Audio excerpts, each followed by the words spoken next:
Bonjour à tous, nous allons voir dans ce cours les muscles de la hanche et de la cuisse. Je commence par les muscles de la hanche. Voilà, sur ce schéma, on trouve les muscles de la hanche, le groupe antérieur et le groupe postérieur. Donc, les muscles de la hanche se répartissent en deux groupes musculaires. Un groupe antérieur, ce sont les muscles de la région iliaque, et un groupe postérieur représenté par les muscles de la région glutéale ou région fessière. Le groupe antérieur ou les muscles de la région iliaque est constitué par un seul muscle qui est le psoas iliaque. Psoas iliaque. Donc le groupe antérieur est constitué par un seul muscle, c'est le psoas iliaque. L'origine, l'iliaque s'insère sur la fosse iliaque interne, la fosse iliaque médiale de l'os iliaque. Le psoas s'insère sur T12, la 12e vertèbre thoracique, et les 5 vertèbres lombaires. Le psoas s'insère sur les vertèbres, sur T12, la 12e vertèbre thoracique ou dorsale, et les 5 vertèbres lombaires. La terminaison, les deux chefs vont se réunir et se terminant par un seul tendon sur le petit trochanter. L'action, ce muscle fléchit la cuisse sur le bassin. Donc, la deuxième fonction est la rotation latérale de la cuisse.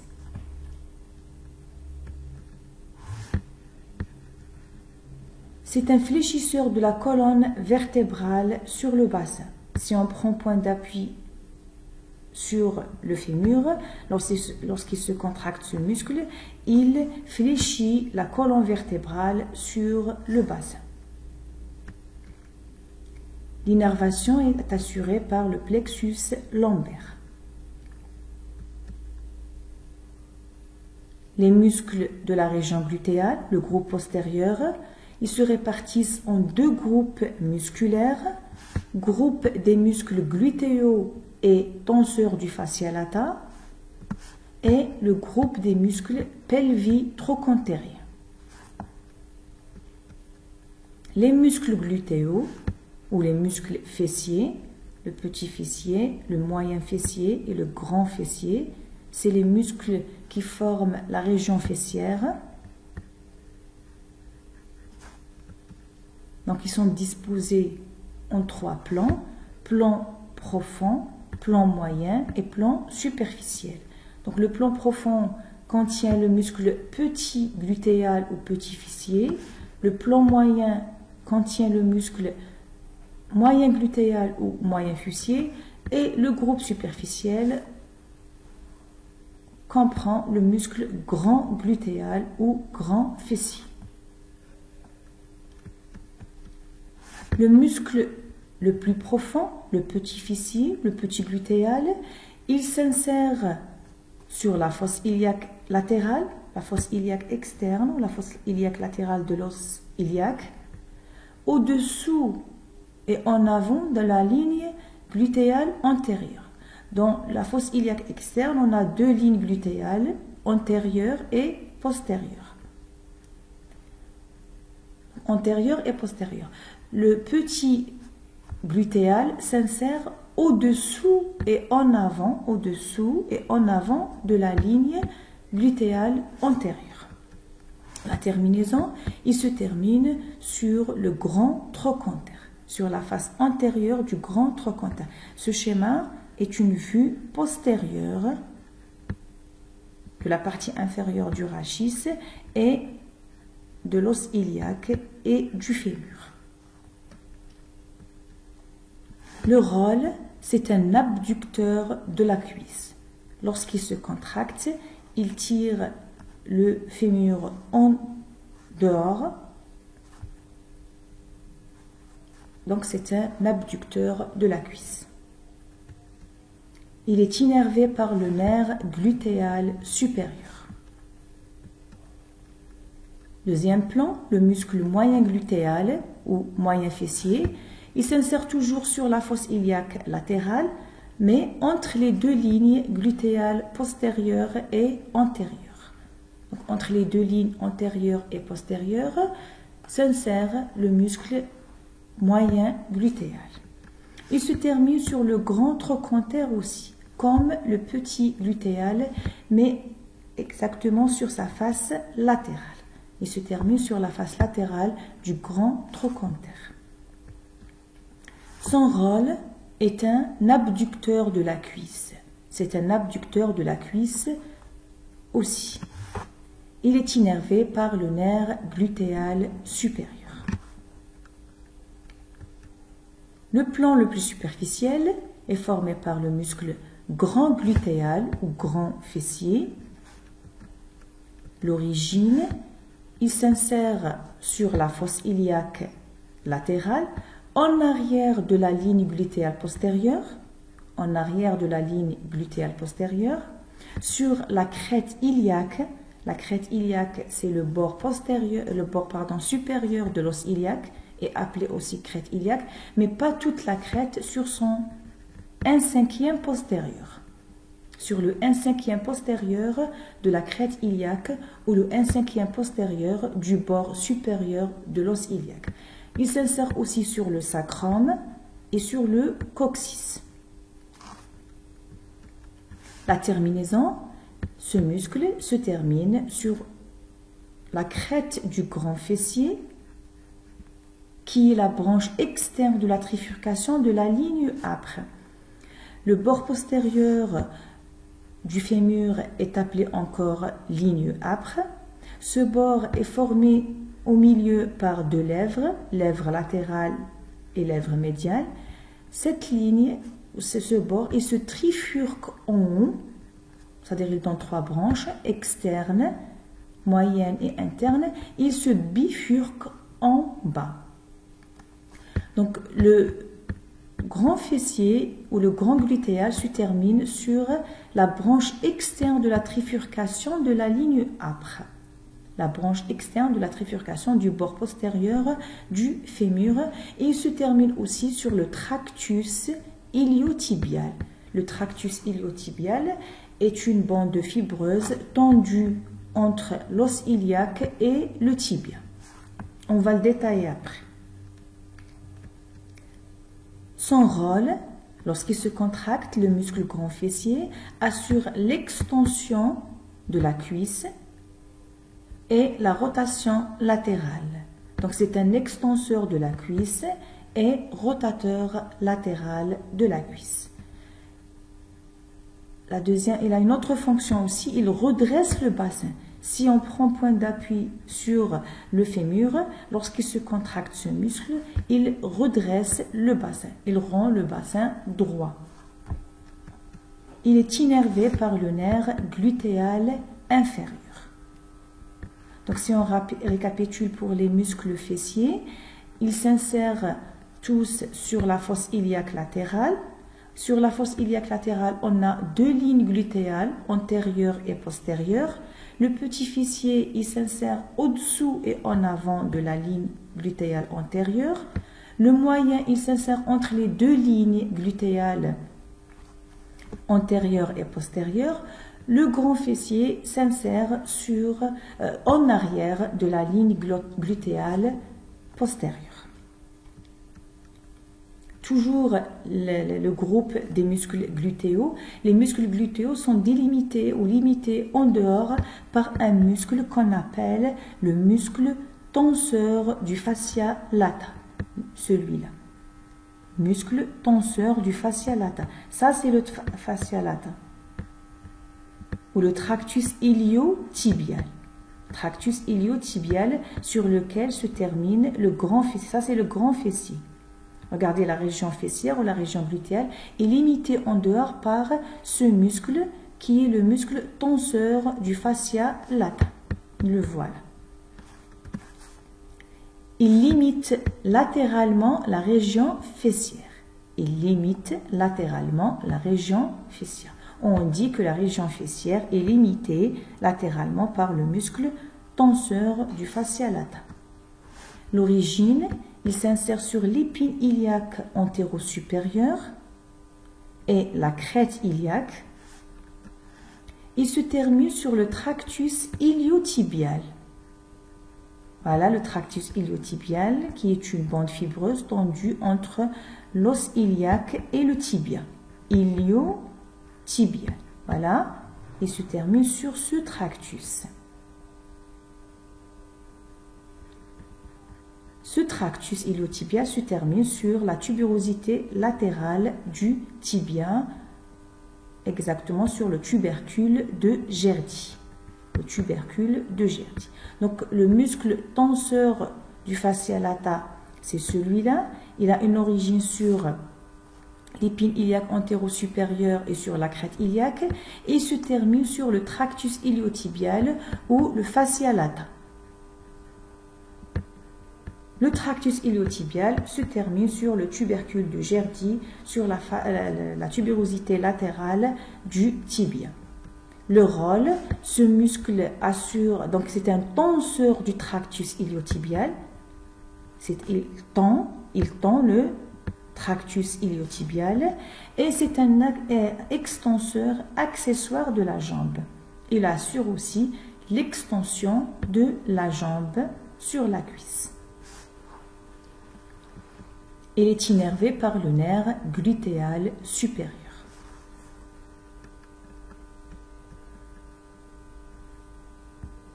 Les muscles pelvitrochantériens, toujours le groupe postérieur, on a dit le groupe postérieur est formé de deux groupes, les muscles glutéaux et le tenseur du fascia lata et les muscles pelvitrochantériens. Voilà, les muscles pelvitrochantériens. Ça, c'est le plan le plus profond des muscles glutéaux représentés par le petit glutéal. Les muscles pelvitrochantériens sont en nombre de 6, tendus de la ceinture pelvienne au grand trochanter. C'est des muscles qui vont du pelvis, de la cavité pelvienne, jusqu'au grand trochanter. Ils sont représentés par le muscle piriforme ou pyramidal. Regardez, c'est des muscles profonds. Ils sont situés dans le même plan que le muscle petit glutéal. On a le piriforme, le muscle obturateur médial, celui-là, les deux muscles jumeaux supérieurs et inférieurs qui accompagnent l'obturateur médial, le muscle obturateur latéral, on ne le voit pas, c'est un muscle latéral, comme son nom indique. Ça, c'est une vue postérieure. Et le muscle carré fémoral.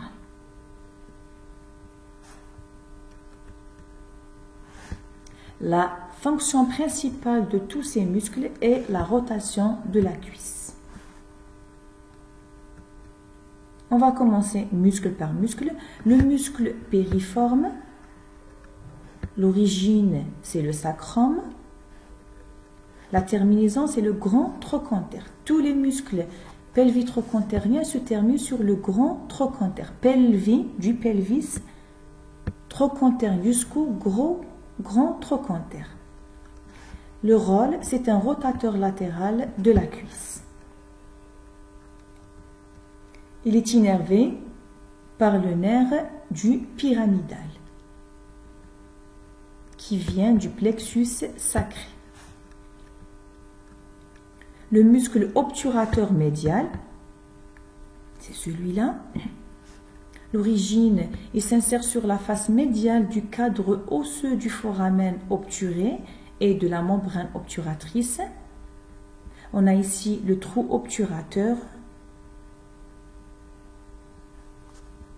Sur la face médiale de l'os iliaque, on a la face médiale du cadre osseux du foramen obturateur, et sur la face latérale, on a la face latérale du cadre osseux du foramen obturé.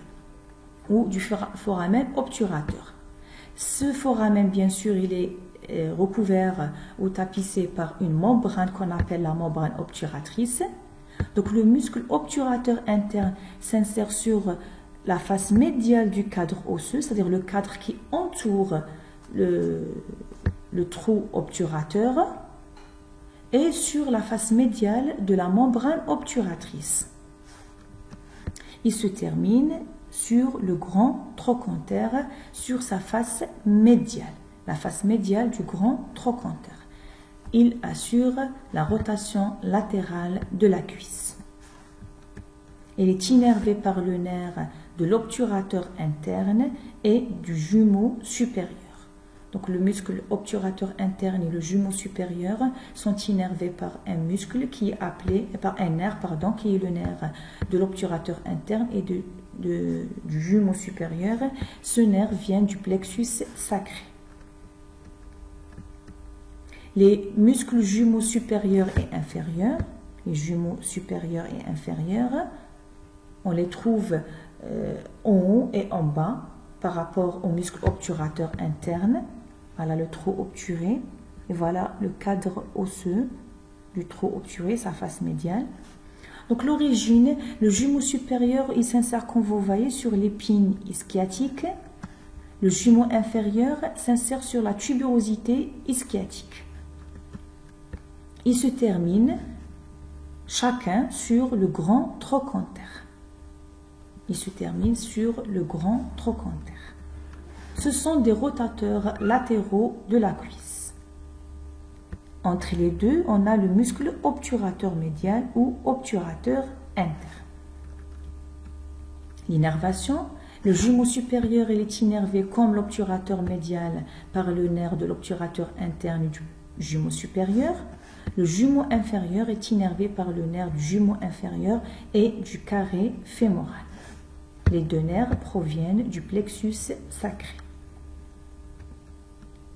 Le muscle carré fémoral, c'est un muscle carré comme son nom indique, il s'insère sur la tuberosité ischiatique et se termine sur le grand trochanter, exactement sur le bord postérieur du grand trochanter et sur la crête intertrochantérique.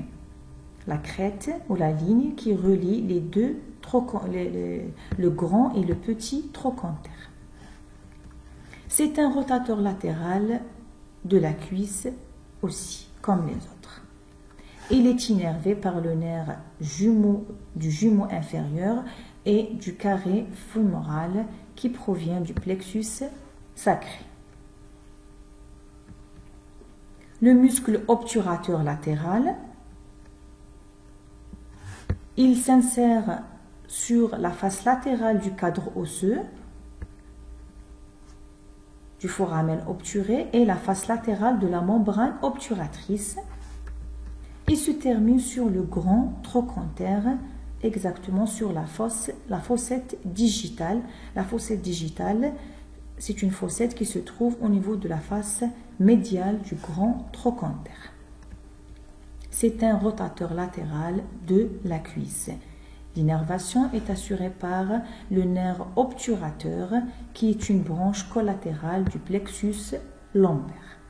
Donc si vous remarquez, tous les muscles pelvico-trochantériens se terminent sur le grand trochanter et ce sont tous des rotateurs latéraux de la cuisse.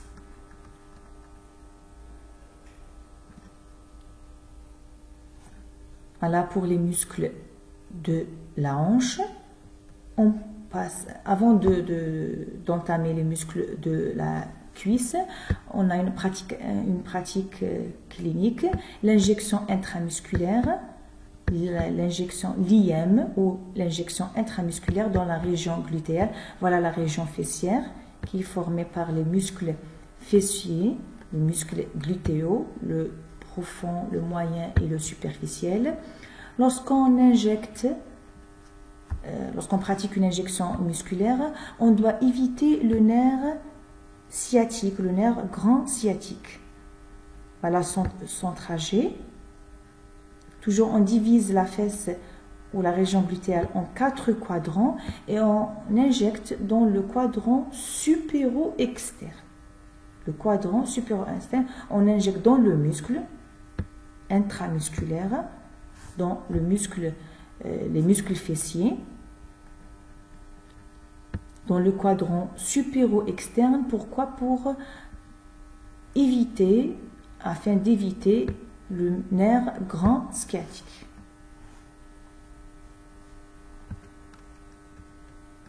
On passe au muscle de la cuisse. Voilà, ce schéma représente une coupe horizontale au niveau de la cuisse. Vous voyez ici la coupe horizontale du fémur, l'avant, l'arrière, le dedans et le dehors. Les muscles de la cuisse se répartissent en 3 groupes musculaires: groupe antérieur, groupe postérieur et groupe médial. Groupe antérieur, c'est la loge des extenseurs, la loge des muscles extenseurs. Groupe médial, c'est la loge des adducteurs.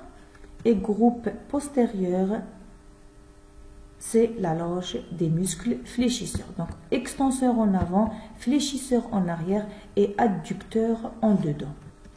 On commence par le groupe musculaire antérieur. Il est constitué par 2 muscles. Le quadriceps fémoral, quadriceps, comme son nom indique, quadri, donc il est formé par 4 chefs.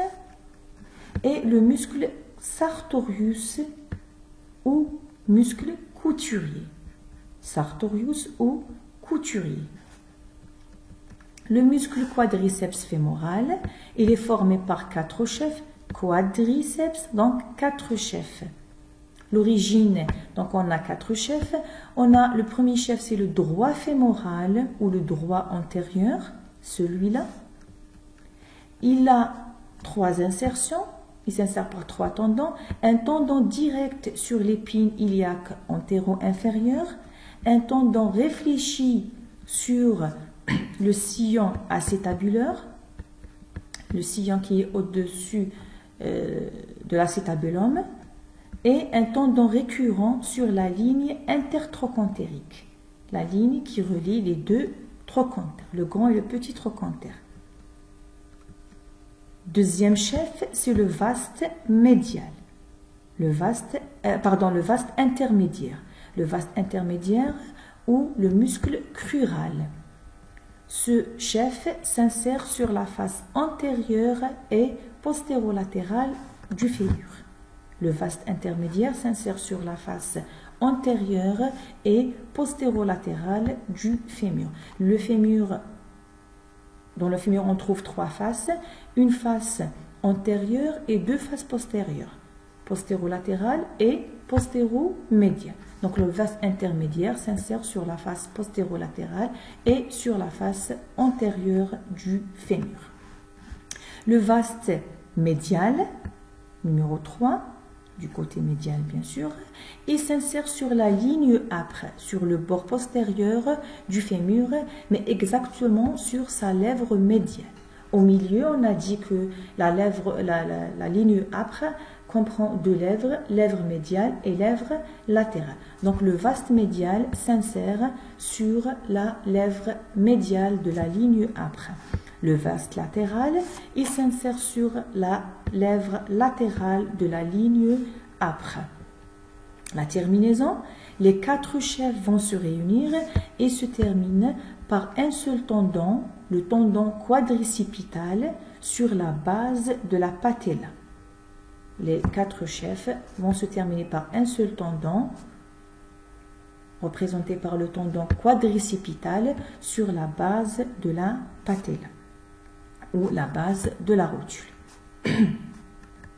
Il se termine aussi par le tendon patellaire sur la tuberosité tibiale antérieure.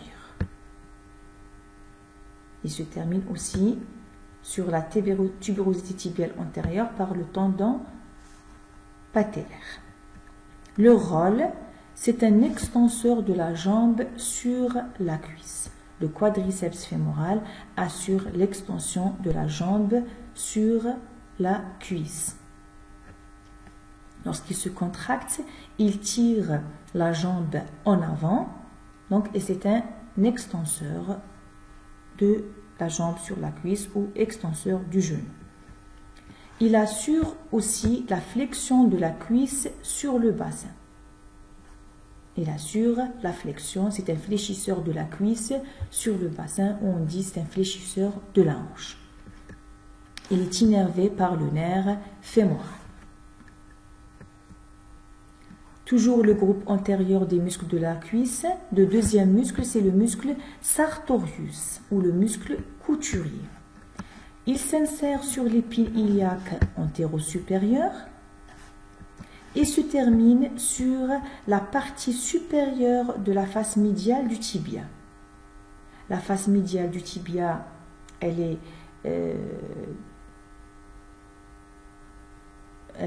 sous-cutanée, elle est dépourvue de toute insertion musculaire, sauf sa partie toute supérieure dans laquelle on trouve la terminaison des muscles, parmi eux le muscle sartorius, la partie supérieure de la face médiale du tibia. Cette partie-là, on l'appelle la patte doigt.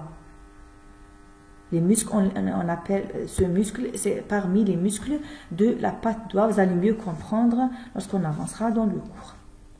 Donc, le muscle sartorius se termine sur la partie toute supérieure de la face médiale du tibia. Lorsqu'il se contracte, ce muscle, il fléchit la jambe sur la cuisse. Il assure la flexion de la jambe sur la cuisse et aussi la flexion de la cuisse sur le bassin. C'est un muscle fléchisseur du genou et de la hanche.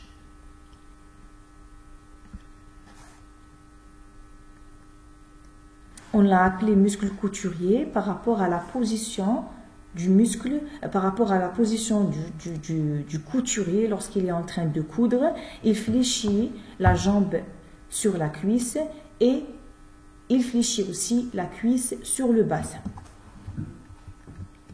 Donc, il est innervé par le nerf fémoral. Voilà pour le groupe antérieur. On a le muscle quadriceps fémoral qui est un extenseur de la jambe et fléchisseur de la jambe, extenseur de la jambe sur la cuisse et fléchisseur de la cuisse sur le bassin, et le muscle sartorius qui est un fléchisseur de la jambe et de la cuisse. Le groupe musculaire médial, il est constitué par 5 muscles disposés en 3 plans. Voilà le groupe médial.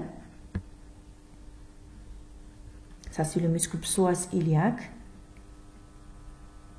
Ça, c'est le muscle sartorius et le biceps fémoral. Et voilà le groupe médial. Donc, on a 5 muscles disposés en 3 plans. Le plan profond est formé par le muscle grand adducteur. Le plan moyen est formé par le muscle court adducteur ou petit adducteur. Le plan superficiel, c'est celui-là. Le plan superficiel est formé par le muscle long adducteur ou moyen adducteur. Il est appelé long adducteur ou l'ancienne nomenclature moyen adducteur. Toujours dans ce plan, on trouve les autres muscles adducteurs. On a le muscle pectiné, voilà le long adducteur, le muscle pectiné et le muscle gracile. Le muscle gracile. Donc, si je récapitule, dans un plan superficiel, on a le muscle long adducteur, le pectiné et le gracile. Long adducteur, pectiné et gracile. Ici, on voit juste le long adducteur. Dans un plan moyen, on a le court adducteur. Dans un plan profond, il y a le grand adducteur. Donc, ce sont, comme son nom indique, des adducteurs de la cuisse. Je commence par le plan le plus profond, le muscle grand adducteur. L'origine, c'est la branche ischio-pubienne, la branche qui relie le pubis avec l'ischion, et la tubérosité ischiatique. Il se termine par 3 faisceaux sur la ligne âpre, sur le bord postérieur du fémur, et sur l'épiphyse distale du fémur, délimitant le hiatus tendineux de l'adducteur. Donc les faisceaux de terminaison du grand adducteur délimitent, comme vous voyez, cet orifice ou ce hiatus qui est appelé le hiatus tendineux de l'adducteur, par lequel passe l'artère fémorale qui irrigue la cuisse. Elle passe dans ce hiatus et devient artère poplitée. Elle passe en arrière du fémur et devient, dans la région poplitée, et devient artère poplitée. Donc ça, c'est un détail. Le rôle, comme son nom indique, c'est un adducteur de la cuisse. Lorsqu'il se contracte, il tire le fémur en dedans et c'est un adducteur de la cuisse. Il est innervé par le nerf obturateur et le nerf sciatique. Le plan moyen, le muscle court adducteur, court ou petit adducteur, il s'insère sur le pubis. Donc à l'origine, c'est le pubis. Il se termine sur la ligne âpre. C'est un adducteur de la cuisse. Son rôle est l'adduction de la cuisse. Il est innervé par le nerf obturateur. Le plan le plus superficiel, le muscle long ou moyen adducteur, il s'insère sur l'angle du pubis. Il se termine sur la ligne âpre. C'est un adducteur de la cuisse aussi. Il est innervé par le nerf obturateur.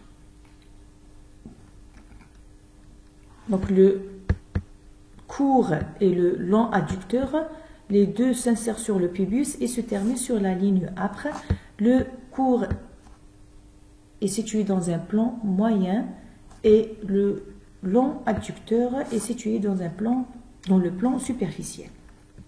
Le muscle pectiné, c'est-à-dire dans le même plan que le long adducteur, il s'insère sur le pubis et se termine sur la ligne âpre, exactement sur la branche moyenne de la trifurcation de la ligne âpre. La branche moyenne de la trifurcation de la ligne âpre, c'est un adducteur de la cuisse qui est innervé par le nerf obturateur. Toujours dans le plan superficiel du groupe musculaire médial, on a le muscle gracile ou muscle droit interne. Il s'insère le long de la symphyse pubienne. Il s'insère au niveau du pubis, exactement le long de la symphyse pubienne. Il se termine comme le sartorius au niveau de la partie supérieure de la face médiale du tibia. Il se termine sur la face toute supérieure de la face médiane du tibia. Cette région-là, on l'appelle patte-doigt. C'est un adducteur de la cuisse innervé par le nerf obturateur. Donc, tous les muscles du groupe médial sont des adducteurs de la cuisse. On a dans un plan profond le muscle grand adducteur, dans un plan moyen le muscle court adducteur, dans un plan superficiel on a le muscle long adducteur, le pectiné et le gracile ou le droit interne. Le groupe musculaire postérieur, le troisième groupe de la région de la cuisse. On a vu le groupe antérieur, le groupe médial et on termine par le groupe musculaire postérieur. Ce sont les muscles ischio-jambiers. Les muscles ischio-jambiers parce qu'ils s'insèrent tous en haut sur l'ischion et se terminent au niveau de la jambe. Le groupe est constitué par 3 muscles. Le muscle semi-membraneux, le muscle semi-tendineux et le muscle biceps fémoral. Donc voilà le groupe postérieur, il est formé par 3 muscles. En dehors, on a le muscle biceps fémoral, comme son nom indique. Il est formé par 2 chefs, biceps fémoral. Et en dedans, on a 2 muscles, le semi-tendineux ou demi-tendineux, la même chose, et le semi-membraneux. Là, ça c'est une vue postérieure du membre inférieur. Voilà, on a ici la région fessière et la région de la cuisse, la face postérieure de la région de la cuisse, et ici la face postérieure de la partie supérieure de la jambe. Le muscle semi-membraneux ou demi-membraneux, il s'insère sur la tuberosité ischiotique, muscle ischio-jambier. Donc il s'insère sur la tuberosité ischiotique et se termine sur la tuberosité médiale du tibia. Donc il se termine sur la tuberosité médiale du tibia. Son rôle, c'est un fléchisseur de la jambe sur la cuisse. Lorsqu'il se contracte, il tire la jambe en arrière, donc il ferme l'articulation, il ferme l'angle et c'est un fléchisseur de la jambe sur la cuisse. On dit c'est un fléchisseur de l'articulation du genou. Il est innervé par le nerf sciatique. Le semi-tendineux ou demi-tendineux, il s'insère sur la tuberosité ischiotique comme le précédent et se termine sur la partie supérieure de la face médiale du tibia, comme le sartorius et le gracile. Donc le muscle semi-tendineux se termine sur la partie toute supérieure de la face médiale du tibia. C'est un fléchisseur de la jambe sur la cuisse, innervé par le nerf sciatique. Le dernier muscle, c'est le muscle biceps fémoral. Donc, biceps, il est formé par 2 chefs. Pardon. Le chef court, il s'insère sur la lèvre latérale de la ligne âpre, la lèvre latérale de la ligne âpre, et le chef long, il s'insère comme les autres sur la tuberosité ischiotique. Les muscles ischio-jambiers, ils s'insèrent tous sur l'ischio, exactement sur la tuberosité ischiotique. Ici, on a le biceps fémoral, 2 chefs, le long donc sur la tuberosité ischiotique et le court sur la lèvre latérale de la ligne âpre. La terminaison, donc les 2 chefs vont se réunir, ils se terminent par un seul tendon sur la tête de la fébule, sur la tête fébulaire. C'est un fléchisseur de la jambe sur la cuisse. Il est innervé par le nerf sciatique. Donc tous les muscles du groupe postérieur sont des fléchisseurs de la jambe sur la cuisse. Ils sont tous innervés par le nerf sciatique. Les muscles de la patte doigt, voilà les muscles de la patte doigt. On a dit que pour la cuisse, on a 3 loges, 3 groupes, groupe antérieur, groupe moyen, groupe postérieur et groupe médial. De chaque groupe, on a un muscle qui se termine sur la partie supérieure de la face médiale du tibia. Regardez la face médiale du tibia, on a dit elle est sous-cutanée, elle est dépourvue de toute insertion musculaire, sauf sa partie supérieure. On l'appelle les muscles, cette région-là, les muscles de la patte doigt. Donc, sont les 3 muscles qui présentent une terminaison commune sur la partie supérieure de la face médiale du tibia. Regardez, un muscle du groupe antérieur, c'est le sartorius. Un muscle du groupe médial, c'est le gracile, et un muscle du groupe postérieur, c'est le semi-tendineux. Si vous voyez, la forme est similaire à la patte doigt, quand vous voyez. Voilà, les 3 muscles. qui ont une insertion commune sur la partie supérieure de la face médiale du tibia. Ils ont la forme de la patte doigt.